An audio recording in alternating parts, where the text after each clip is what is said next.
What's going on, guys? Welcome back to WWE Network and Chill, where I, Graham G. Matthews, break down all the original content I watch on the WWE Network. Today we're talking the latest episode of WWE Break It Down on Sasha Banks. So, of course, the show features the superstars sitting down and watches classic matches of theirs, including this one, the Fatal 4-Way for the NXT Women's Championship from NXT TakeOver Rival 5 years ago, February of 2015, against Charlotte Flair, Bayley, and Becky Lynch. This was the match where Sasha actually became the NXT Women's Champion. But she says how going into the match, she knew how important that match was going to be. And you got to remember, too, this was actually before, if I'm not mistaken, they started, when I say they, I mean the company, fans, whatever, started calling them the Four Horsewomen of WWE. That didn't really come until the summer when Charlotte and Becky and Sasha made the main roster. This was a couple of months before that. But they were consistently ripping it up in NXT's women's division for about a year or so prior to that point, after I would say Paige got called up and Emma as well. But she knew going in that she had to step it up to show that she was the best. She was excited about it. She was nervous about that opportunity. It was only her second ever TakeOver match, with her first being against Charlotte a few months earlier at TakeOver All Revolution, which was a great show as well.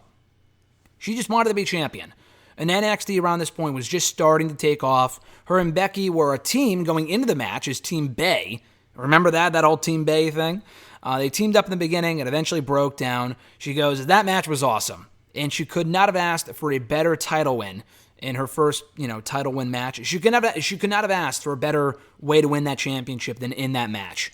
And talking about the rest of the Four Horsewomen, they kind of show montages of everyone else involved. Charlotte, Sasha, Bayley, Becky, of all the success they had from that point forward. She always knew that they were all going to be champions one day.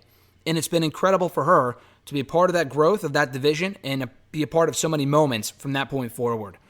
The next match we see is with her and Becky Lynch, Team B.A.D. reuniting once again against Team B.A.D. from Fastlane 2016. She said that she owes a lot to Team B.A.D., that being Naomi and Tamina, because she came into the company, she came into the main roster very nervous, and she felt left out as well as the rest of Team B.A.D. in that revolution. It was all about, Paige and Charlotte and Becky and Nikki Bella and Brie and Alicia Fox. Team B.A.D. was kind of like on the outside looking in. But she was glad that she had the time to show what she could do. And eventually she turned into a babyface. And she doesn't say babyface here, but it was out of fans' respect for her. They were chanting for Sasha during Naomi's matches or during Tamina's matches, and she was off TV for a little while, and people kept chanting for her, and the chants kept coming. So, Team B.A.D. eventually turned on her right after the Rumble in 2016. She set her sights on becoming Divas Champion at that point, later the Raw Women's Championship. And she and Becky had always had chemistry from their time in NXT together, so they, worked really well in that tag team match. She felt like it worked, and she really enjoyed it. And that was a rare chance, too, for the women to have two matches on pay-per-view. We see that all the time now. I think there were like 3 women's matches at SummerSlam. There's been 4 women's matches before at WrestleMania. But that was the first time where we had like 2 real, actual women's matches on the show, and they weren't on the kickoff show. That was the first time something like that had happened in a long time. The next match they talk about is her against Charlotte Flair from the November 28th, 2016 edition of Monday Night Raw, the Falls Count Anywhere match for the Raw Women's Championship. She and Charlotte had instant chemistry from day one from their days in FCW. She calls Charlotte easily her biggest rival, and she also calls her an incredible athlete. They've always made magic together, and she said, if I could get through a match with her, then I could get through a match with anyone, because they always beat the crap out of each other, whether it was Falls Count Anywhere as it was here, Hell in the Cell, Iron Man. They always brought the best out of each other regardless of the stipulation. So she said that this match was different, though. She had never had this type of match before, that being Falls Count Anywhere. She brought out the kendo stick, battered Charlotte with that, which was a great moment. And she thought it was really cool to be cheered over Charlotte in her own hometown. And she could hear the crowd get louder and louder and louder when she won in that aisleway, when she locked in the bank statement on Charlotte through like the railing, if that makes sense. It was a great finish, and it looked awesome too. And the crowd just was buzzing, and then they just blew up, and she won. It was great. And she could feel how excited they were in that moment. The last match they look at is her against Ronda Rousey from the Royal Rumble 2019 pay-per-view for the Raw Women's Championship as well.